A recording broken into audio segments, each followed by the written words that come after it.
Ani video katalo choton lam suko asudin kolongma norobai susi media phaija baloka angke tini taisa norobai kok thaisa thani salam bagai ma phaika.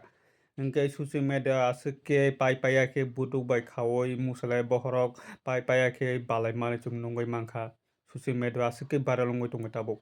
Angke obo bo jaga mankha angke je gonda tuisao mankha obo je agio je bini kumui no maisa phaidi hingye rihunoi o musale bokhorok phammani jaga no mankha musale bokhorok kholongni.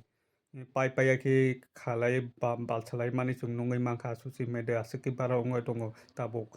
Hingke obo je agini raima samani kothoma obo tabuk no tongoi tongo je agio je o musale bokhorok phamnai jaga no mankha je bini kumui no maisa phaidi hinoi bini kumui thangoi garingo musale bokhorok tanoi phammani o jaga no mankha abo tabuk asike baralongoi tongo tabuk.